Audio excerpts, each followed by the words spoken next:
Hello बच्चों, मैं राकेश शुक्ला अपने YouTube चैनल डेली क्लासरूम में आज फिर से ICSE बोर्ड वाले बच्चों के लिए जो क्लास 10th में है फैक्टराइजेशन चैप्टर का अगला वीडियो मतलब पार्ट 3 डे के आ गया हूँ। और जहाँ मैंने डिवीजन एल्गोरिथम पे छोड़ा था उसी को रिकॉल करते हुए हम लोग आज आगे बढ़ेंगे। और ये जो चैप्टर है वो CBSE बोर्ड में क्लास 9th वाले बच्चों में भी है, यही सेम चीज़ें हैं। तो आपके फ्रेंड्स अगर क्लास 9th में है CBSE बोर्ड के तो आप उनको भी जो है ये चीज़ें बता सकते हैं कि उनके लिए भी ये सेम यूजफुल है जैसे आप लोगों के लिए है। ठीक है, तो चलिए हम लोग स्टार्ट करते हैं फैक्टराइजेशन और आगे बढ़ते हैं। तो अभी चूंकि हम थ्योरी ही डिस्कस कर रहे हैं, अभी ज़्यादा कुछ मैं इस पर क्वेश्चन नहीं लगा रहा हूँ। फिर क्वेश्चन लगाने लगूंगा वो तो फिर काफ़ी आसान रहेगा। आप देखेंगे कि बहुत ही आसान चैप्टर है, लेकिन जब थ्योरी को आप अच्छे से समझे रहते हैं तो ऑब्जेक्टिव क्वेश्चन अगर बनाए जाते हैं तो आप बहुत अच्छे से उसको अटेम्प्ट कर सकते हैं। इसीलिए आपसे रिक्वेस्ट है कि आप वीडियो को केयरफुली सुना कीजिए, देखा कीजिए, क्या बातें कही जा रही हैं उसको समझिए और अपने कॉपी में नोट्स, जनरली मैथ में ज़्यादा नोट्स की बहुत लोग नहीं बनाते हैं, ज़रूरत भी नहीं समझते हैं क्योंकि फार्मूले अपना कर लिए। लेकिन ये सब कुछ ऐसे चैप्टर हैं जिनको आप इनका नोट्स भी रखिए। हम यहाँ पे सारी लैंग्वेज नोट्स में लिख रहे हैं, इसलिए लिख रहे हैं क्योंकि टेक्निकली हम लोगों को बोलना आना चाहिए कि सब्जेक्ट को हम टेक्निकली किसी के सामने अगर एक्सप्रेस करें तो कैसे बोलेंगे।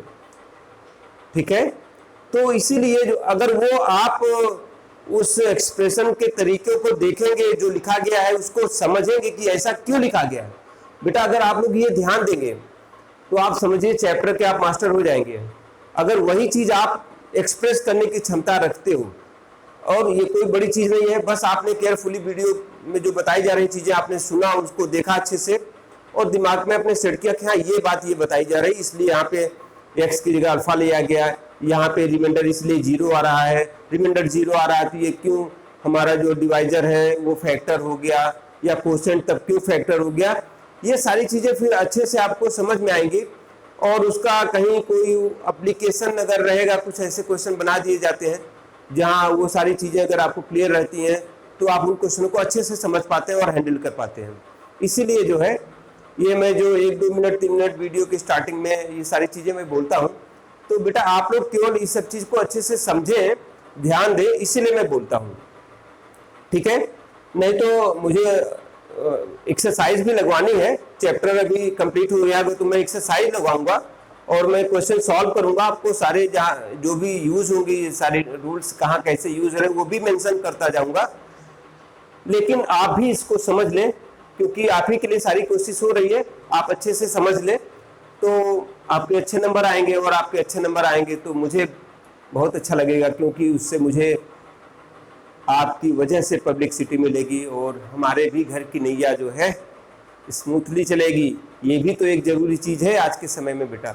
इसीलिए आप लोग अपने लिए भी पढ़ो, और अपने लिए जब पढ़ोगे तो हम लोगों के ऊपर जो है आपकी कृपा हो जाएगी।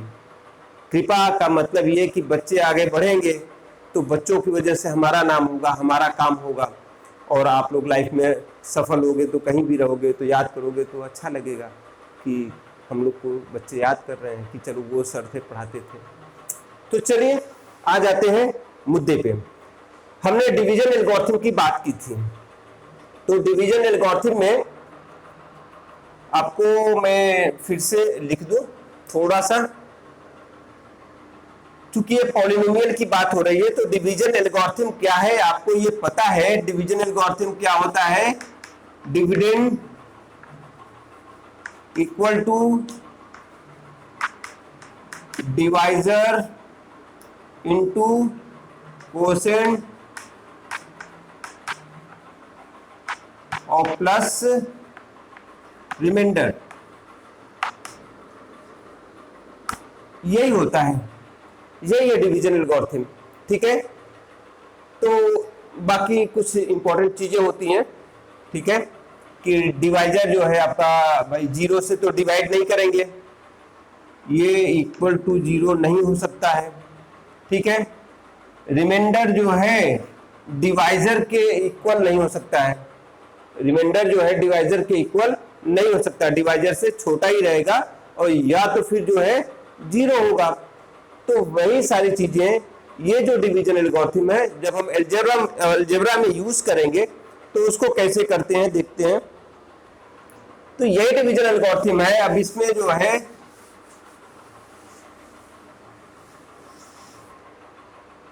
अलजेब्रा में हम कैसे लिखेंगे, एफ एक्स आपका कोई डिविडेंड है, ठीक है, इसको हमने किसी दूसरे एल्जेब्रिक एक्सप्रेशन जी एक्स से डिवाइड किया, ठीक है, और आपको कोसेंट मिल गया क्यू एक्स, क्योंकि वेरिएबल एक्स है तो सभी में एक्स आएगा वेरिएबल, और यहाँ पे कुछ आया, उसके बाद फाइनली यहाँ पे रिमाइंडर मिल गया, इस रिमाइंडर को हम लोग आर एक्स बोलेंगे, ठीक है। ये डिवीजन है तो हमें पता है इसको हम डिविडेंड बोलते हैं, डिवाइजर है, कोसेंट है एंड रिमाइंडर है ये। तो डिवीजन एल्गोरिथम क्या कहता था कि जो डिविडेंड एफ एक्स है वो डिवाइजर इंटू कोसेंट, डिवाइडर हो गया G X into quotient Q X और प्लस रिमाइंडर आर एक्स, ठीक है। ये हो गया आपका डिवीजन एल्गोरिथम। अब इस डिवीजन एल्गोरिथम में जो है जो इंपॉर्टेंट चीजें हैं वो क्या है, जी एक्स क्या है, सारी चीजें लिख दे रहे हैं। एफ एक्स आपका क्या है, ये डिविडेंड है, डिविडेंड के बाद जो है जी एक्स क्या है, ये आपका डिवाइजर है, और it is a non zero polynomial, ये जो है नॉन जीरो पॉलिनोमियल होना चाहिए, ये इंपॉर्टेंट है, it is a non zero polynomial,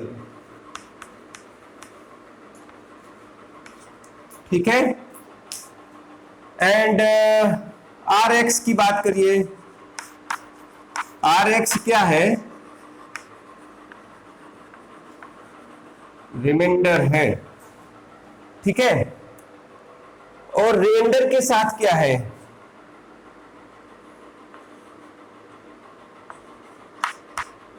it may be equal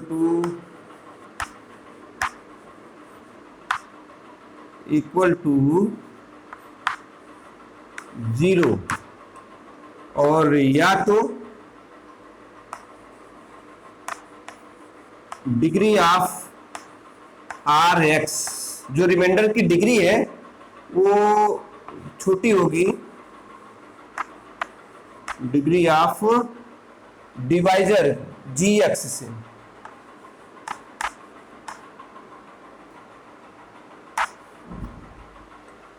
ठीक है बेटा।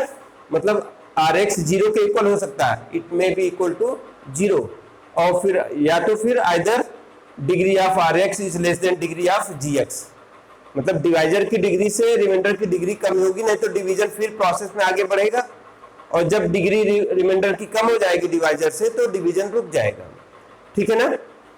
तो ये जो है आप लोग को पता रहना चाहिए कि इसमें कौन है, क्या है, किसमें क्या कंडीशन है, ये इंपॉर्टेंट है, ठीक है ना।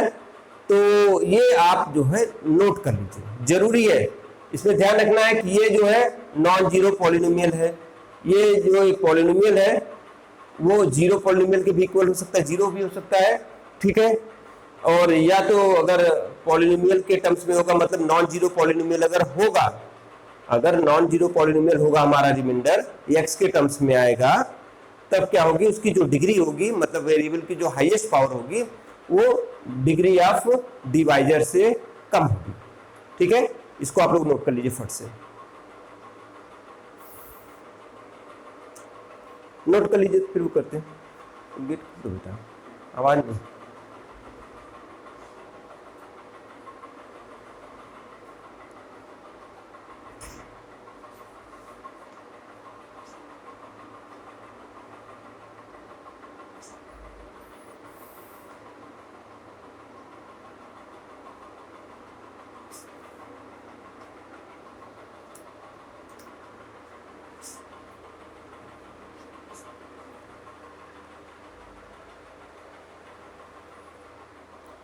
चलिए नोट हो गया, ये तो हमने टाइम दे दिया आपको। वैसे तो आप जो है वीडियो पॉज करके भी कर सकते थे।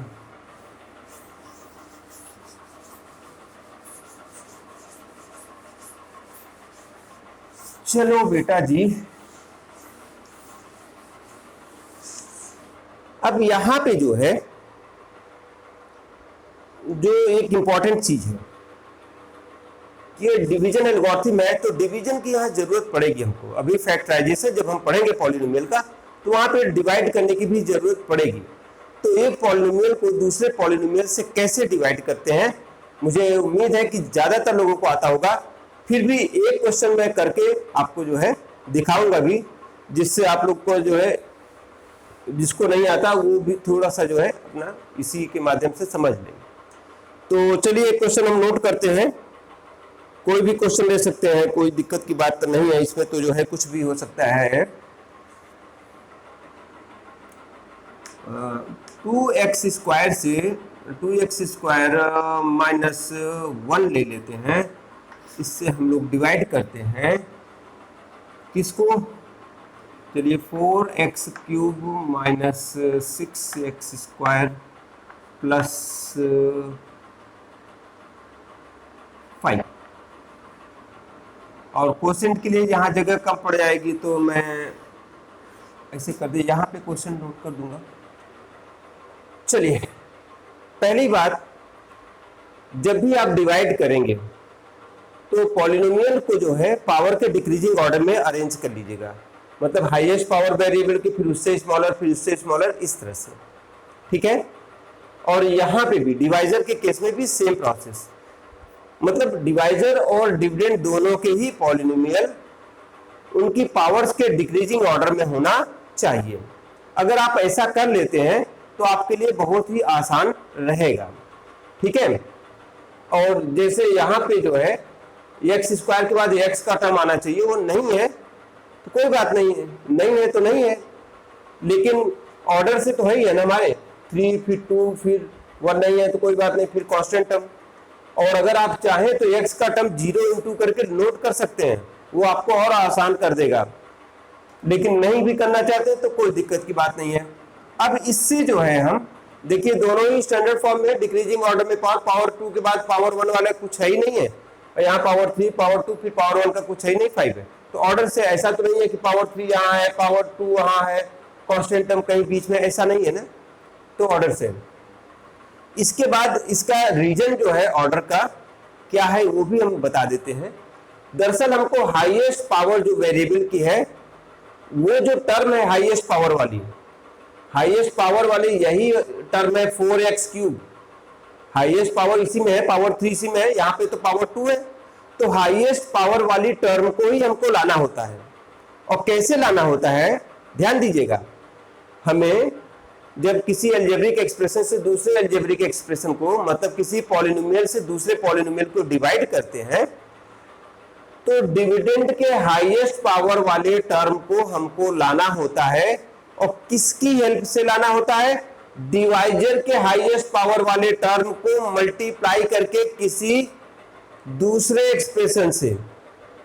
तो यहां पे इसको हमें अपने से सोचना होगा कि किस अलजेब्रिक एक्सप्रेशन से मल्टीप्लाई कर दें, यही हाईएस्ट पावर का टर्म केवल इतना है, इसको हम किससे मल्टीप्लाई कर दें जिससे हाईएस्ट पावर का टर्म ये आ जाए। इंपॉर्टेंट चीज है, डिवाइजर के हाईएस्ट पावर के टर्म को किस अलजेब्रिक एक्सप्रेशन से या किस पॉलिनोमियल से मल्टीप्लाई कर दें, ठीक है, जिससे कि जो है हमें ये हाईएस्ट पावर वाला टर्म मिल जाए। तो देखिए इसको हमें मल्टीप्लाई करना, 2x स्क्वायर है और हमें मल्टीप्लाई करना है, किससे करना अभी नहीं पता है। तो आना क्या चाहिए मल्टीप्लाई करने के बाद, यही हाईएस्ट पावर आ जाना चाहिए, 4x क्यूब आ जाना चाहिए, ठीक है। तो एक तो 4 लाना है, तो इस 2 को 2 से मल्टीप्लाई करो, 4 हो जाएगा। नंबर को नंबर से मल्टीप्लाई करेंगे, 2 2 जा 4 आ जाएगा, एक काम हो गया। दूसरा काम पावर 3 चाहिए वेरिएबल की, पावर 1 है तो पावर 1 यहां पे मल्टीप्लाई कर दी, x की पावर 1 जब इससे मल्टीप्लाई होगी x की पावर 2 से, तो x into x same base हो गया x से x, तो इनकी मल्टीप्लाई के समय पावर ऐड हो जाएगी, तो ये मल्टीप्लाई होकर पावर 3 दे देगा। क्लियर है बात? बात समझ में आ गई? हमें डिवाइजर के हाईएस्ट पावर वाले टर्म को मल्टीप्लाई करना होगा किसी अलजेब्रिक एक्सप्रेशन से, जिससे कि डिविडेंड का हाईएस्ट पावर वाला टर्म एग्जैक्ट आ जाए। एग्जैक्ट आ जाए मतलब अगर ये यहाँ पे माइनस होता तो माइनस भी हमें चाहिए होता, अगर ये प्लस है तो हमें प्लस में चाहिए, तो साइन भी लाना है और उनकी पावर और नंबर भी वही सेम लाना है, कोफिशिएंट भी सेम चाहिए और पावर भी सेम चाहिए। तो इसी को मल्टीप्लाई करना था, तो हमें 4 चाहिए था, तो इस 2 को 2 से मल्टीप्लाई किया, 4 हो गया। इस पावर 2 को x की पावर 1 से, मतलब कि केवल x भी कहें इसको चलेगा, तो x से मल्टीप्लाई कर देंगे x स्क्वायर से, तो x की पावर 3 भी हो जाएगा। क्लियर है ना? मतलब कि हमें 2x से मल्टीप्लाई करना पड़ेगा। मतलब ये जो हमारा कोसेंट आने वाला है उसका पहला टर्म तो हमारा 2x आएगा, क्योंकि इसी 2x से देखिए इसको मल्टीप्लाई करेंगे तभी ये आएगा। क्लियर है ना?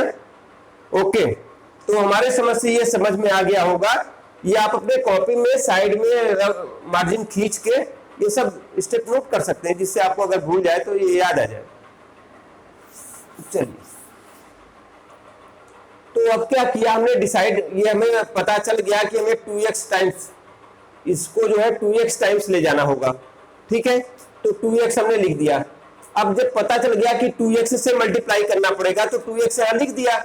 अब इस 2x से केवल इसी को ना मल्टीप्लाई कीजिए, पूरे एक्सप्रेशन को, इस पूरे डिवाइजर को मल्टीप्लाई कर दीजिए। तो 2x से इसको मल्टीप्लाई करेंगे तो अभी हमने देखा यही आ जाएगा, 4x क्यूब आ जाएगा। तो इसके नीचे लिख दीजिए 4x क्यूब, और उसके बाद 2x को -1 से मल्टीप्लाई करोगे, क्योंकि इससे पहले तो ये हम डिसाइड करते हैं कि किससे मल्टीप्लाई करना है। ये हमने अभी 2x स्क्वायर को देखा डिसाइड करके किससे मल्टीप्लाई करें जिससे ये 4x क्यूब आ जाए, तो किससे मल्टीप्लाई करें इसको, 2x से। ये हमने डिसाइड कर लिया देख के कि ये हमको लाना है। ठीक है ना? तो 2x से मल्टीप्लाई कर देंगे इसको, तो ये आ जाएगा। तो 2x टाइम्स जाएगा, ये हमने नोट कर दिया। अब क्या करें, अब क्या करेंगे, इस 2x से पूरे डिवाइजर को मल्टीप्लाई कर देंगे। ठीक है ना? तो 2x से इसको मल्टीप्लाई किया तो 4x क्यूब हो गया। अब 2x से -1 को भी मल्टीप्लाई करना पड़ेगा, तो ये पॉजिटिव है ये निगेटिव है, तो प्लस माइनस का मल्टीप्लाई माइनस हो जाएगा। तो एक तो माइनस लगाएंगे जब भी लिखेंगे, और 2x को 1 से मल्टीप्लाई करेंगे तो 2x 1 जा 2x ही रह जाएगा, तो 2x आएगा और माइनस के साथ, मतलब -2x आएगा। -1 को 2x से मल्टीप्लाई किया, क्या आएगा, -2x। तो अब हमें -2x लिखना है, तो कहां लिखें, यहां पे कहां लिखें, तो x वाले टर्म के नीचे लिखेंगे। तो यहां x का टर्म तो है नहीं, x स्क्वायर का है, फिर कांस्टेंट है, तो यही बीच में जो है समझ लीजिए कि x स्क्वायर के बाद x आता तो यहीं कहीं होता, तो यहीं पे कहीं -2x लिख लीजिए, क्योंकि ऑर्डर से ही लिखना चाहिए। ठीक है, इसीलिए थोड़ा सा अगर x का टर्म नहीं तो थोड़ा गैप मेंटेन रखा कीजिए। अब क्या होता है, अगला काम जो होता है, नीचे वाले के साइन चेंज करते हैं। ये प्लस है तो यहाँ पे माइनस कर देंगे, ये माइनस है तो यहाँ पे प्लस कर देंगे, और इसके नीचे तो कुछ है ही नहीं है। तो ये देखिए 4x क्यूब माइनस में है, अगर ये माइनस में रहा होता तो प्लस हो जाता, तो साइन चेंज होने के बाद जो साइन होगा वही माना जाएगा। इसका साइन माइनस में हो गया, और यही सेम चीज यहाँ प्लस में है, तो प्लस माइनस माइनस तो ये कैंसिल हो गया। अब ये देखिए एक्स स्क्वायर के नीचे तो कुछ है ही नहीं है, तो ये जिसके नीचे कुछ नहीं वो एज इट इज नोट हो जाएगा, तो -6x स्क्वायर, और ये पहले ही नोट करेंगे क्योंकि आपका पावर 3 का टर्म तो चला गया, पावर 2 ही हाईएस्ट पावर वाला टर्म बनने जा रहा है, तो पहले हाईएस्ट पावर वाला ये नोट कर लीजिए, माइनस सहित, ये माइनस में तो माइनस सहित, इसके बाद x वाला टर्म, इसके ऊपर कोई x तो है नहीं तो ये नोट होगा यहाँ पे, लेकिन इसका साइन बदल चुका है प्लस में, इसलिए प्लस के साथ नोट करेंगे +2x, और 5 के नीचे भी कुछ नहीं है तो ये एज इट इज +5 है तो +5 रहेगा। जैसे ये -6 स्क्वायर था तो माइनस में रहा।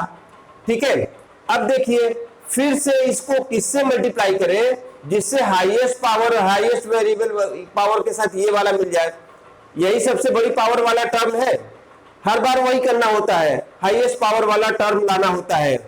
तो अब जो है फिर से सोचिए 2x² को किससे मल्टीप्लाई कर दें जिससे कि हमको ये -6x², सबसे बड़ी पावर का टर्म यही है तो माइनस सहित पूरा यही लाना होगा।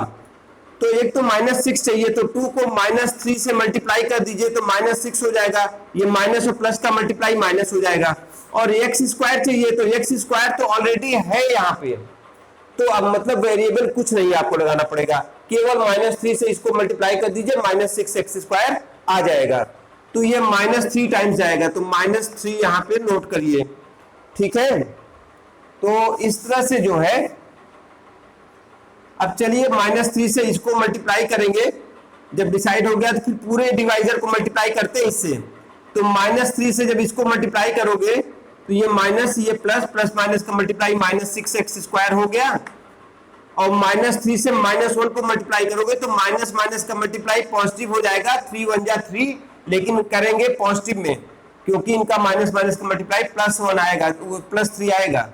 तो ये +3 इसके नीचे नोट कर दिया, कांस्टेंट के नीचे कांस्टेंट नोट होता है क्योंकि कोई वेरिएबल तो आएगा नहीं 3 और 1 के मल्टीप्लिकेशन में, तो कांस्टेंट के नीचे ही नोट करिएगा। अब नीचे का साइन बदलता है, ये माइनस में है तो ये तो प्लस हो जाएगा, यहाँ तो इसके नीचे कुछ है ही नहीं, कुछ करने की जरूरत है, यहाँ पे +3 है तो ये -3 हो जाएगा, ये कैंसिल हो जाएगा, ये 2x बचा क्योंकि इसके नीचे कुछ नहीं तो एज इट इज नोट होगा, और ये माइनस में हो चुका है, ये प्लस में है तो प्लस माइनस माइनस, 5 से 3 -2 बचा, बड़ा यही है पॉजिटिव है इसलिए +2 बचा, ठीक है। तो अब ये डिवीजन रुक जाएगा, ये डिवीजन आपका रुक जाएगा। क्यों रुक जाएगा? क्योंकि जो है ये जो हमको रिमाइंडर मिल गया इसकी डिग्री देखिए 1 है, ये एक अलजेब्रिक एक्सप्रेशन है, इसकी डिग्री 1 है जो कि डिवाइजर से छोटी है, ठीक है। ये जो इसकी डिग्री है वो डिवाइजर से छोटी है, इसीलिए जो है अब डिवीजन हम रोक देंगे। तो इस तरह से बेटा जो आपको मिला, जो हम लोग लेते थे, तो इसमें आपका जो डिविडेंड था, ठीक है, fx जो डिविडेंड था वो 4x³ -6x² +5 आ गया, और जो gx था जिससे हमने डिवाइड किया था डिवाइजर, वो 2x² -1, और कोसेंट जो qx था वो आप देखिए 2x -3, और रिमाइंडर rx जो है आपको जो मिल गया वो हो गया 2x + 2, ठीक है। तो देख लीजिए ये डिवाइजर था, इससे हमारे रिमाइंडर की डिग्री कम है, और ये जो आपको मिला है ये भी एक नॉन जीरो पॉलिनोमियल आपको मिलेगा, ये तो नॉन जीरो पॉलिनोमियल होना ही चाहिए। और ये तो ये सारा हमने जिस सेंस में इसके पहले हमने यूज किया था, इसको डिविडेंड ही लिया था, ऐसे था, और इसको हमने जो है ये gx से डिवाइड किया था, और ये qx हमको कोसेंट मिला था, रिमाइंडर जाके rx मिला था, उसी ऑर्डर में इसका हमने यहाँ पे नोट कर दिया। तो इस तरह से जो है डिवीजन बहुत आसान है, आप लोग इसकी प्रैक्टिस जरूर कर लें, ठीक है। क्या करना होता है एक बार फट से हम आपको बता देते हैं। पहले तो डिविडेंड और डिवाइजर दोनों को पावर के डिक्रीजिंग ऑर्डर में नोट कर लीजिए, ठीक है। उसके बाद क्योंकि हमें हाईएस्ट पावर वाले टर्म को हर बार लाना होता है हर स्टेप में डिवीजन के, जैसे ये पहला स्टेप हुआ यहाँ तक, फिर ये बच गया, अब ये डिविडेंड का काम कर रहा है, अब इसमें हाईएस्ट पावर वाला टर्म ये हो गया, अब इसे लाना होगा। तो हम हर बार ये सोचेंगे कि ये हाईएस्ट पावर वाले डिवाइजर को किससे मल्टीप्लाई करें जिससे कि हाईएस्ट पावर वाला डिविडेंड का टर्म आ जाए, और जब वो डिसाइड हो जाए तो उसी से पूरे डिवाइजर को मल्टीप्लाई करके इसके नीचे लाइक टर्म्स को एक दूसरे के नीचे नोट कर देते हैं। लाइक टर्म्स का मतलब ये कि सेम वेरिएबल सेम पावर वाले, ठीक है। जैसे x के नीचे ये x का टर्म है तो ये 3 यहाँ नहीं नोट हो सकता था क्योंकि यहाँ पे कोसेंट 3 यहाँ पे है, लेकिन यहाँ पे जो वेरिएबल x है उसकी पावर कुछ नहीं तो पावर 0 मानेंगे, यहाँ पे पावर x की 1 है तो लाइक टर्म नहीं होगा। वेरिएबल सेम हो और उसकी पावर भी सेम हो, मतलब सेम फैक्टर हो, तभी ये लाइक टर्म बनते हैं। इसलिए ये कांस्टेंट है तो कांस्टेंट के नीचे ही नोट होगा, x² है तो x² वाले के नीचे ही नोट होगा, ठीक है ना। तो इस तरह से जब हम डिक्रीजिंग ऑर्डर में इसको डिक्रीजिंग ऑर्डर में नोट कर लेंगे, फिर हम देखेंगे कि हम लोग टेबल इसकी पढ़ते हैं, इसकी टेबल ऐसी पढ़ते हैं कि इसके इक्वल आ जाए या इससे कम रहे, अर्थमेटिक में। यहाँ पे कम वाला चक्कर नहीं है, यहाँ पे जस्ट इसी के इक्वल लाना होता, हाईएस्ट पावर वाले टर्म के इक्वल। देखिए ध्यान दिए, हाईएस्ट पावर वाले टर्म के इक्वल, तो हाईएस्ट पावर वाला टर्म पूरा 4x क्यूब है, तो पूरे 4x क्यूब को लाना है। इस हाईएस्ट पावर वाले टर्म को मल्टीप्लाई करेंगे किससे, जिससे ये पूरा पूरा आ जाए, तो इसको इससे मल्टीप्लाई करेंगे तभी आएगा। तो जब डिसाइड हो गया कि 2x से करना पड़ेगा, तो इस 2x से इसको भी करिए, ये आ गया, इस 2x से -1 को भी करिए, तो ये आ गया। एक प्रॉपर जगह पे रख के उसके बाद नीचे का साइन चेंज करके सॉल्व कर लीजिए। अब जो आ जाए उसमें फिर से देखिए हाईएस्ट टर्म ये हो गया। अब इसको लाना है -6x², तो इसको आप किससे मल्टीप्लाई कर दे, जिससे -6x² आ जाए, तो इसको -3 से मल्टीप्लाई करने पे आ जाएगा। जब डिसाइड हो गया तो -3 से पूरे एक्सप्रेशन को मल्टीप्लाई कर दिया, ये आ गया। फिर साइन नीचे का चेंज करके ये लिख लीजिए। और अगर इसकी डिग्री अभी इसके इक्वल होती तो भी डिवीजन होता, और इससे बड़ी होती तो भी होता, लेकिन अगर इसकी डिग्री इससे छोटी हो गई तो डिवीजन रुक जाएगा। या यहाँ रिमाइंडर 0 आ सकता है, या कोई कांस्टेंट आ सकता है, और या तो डिग्री जो है उससे कम होगी। ठीक है, तो इस तरह से बेटा आप लोग ये डिवीजन के प्रैक्टिस कर लीजिए क्वेश्चंस के। और उसके बाद ये देखा हमने बता दिया कि जो आया रिजल्ट इसको ऐसे हम रिप्रेजेंट कर दिए। अब ये जब आप डिवीजन सीख लिए तो डिवीजन एल्गोरिथम को आप समझ गए, तो हम लोग जो है अब अगले वीडियो, आज की वीडियो यहीं तक है। अब अगली जो वीडियो होगी उसमें जो है हम लोग पॉलिनोमियल के फैक्टर देखेंगे, फैक्टर कैसे बनेंगे, फिर पॉलिनोमियल की वैल्यू, फिर रिमाइंडर थ्योरम और फैक्टर थ्योरम बता के सीधे आपकी एक्सरसाइज पे आ जाएंगे। तो चलिए, थैंक यू बेटा, वीडियो को देखिए, अच्छे से ध्यान दीजिए। और अगर वीडियो ये समझ में आई हो तो मेगा डिवीजन के क्वेश्चन और करा देंगे, तो प्लीज शेयर जरूर करिए, अपने फ्रेंड्स को जरूर वीडियो बताइए, और इसको अच्छे से समझ के इस पे जो हमने बातें कही कि इसके कुछ क्वेश्चन लगा लीजिएगा डिवीजन के। जो प्रॉब्लम होगी एक आध क्वेश्चन हम और आगे करा देंगे, तो आपको वो सब क्लियर हो जाएगी। ओके, थैंक यू बेटा, धन्यवाद।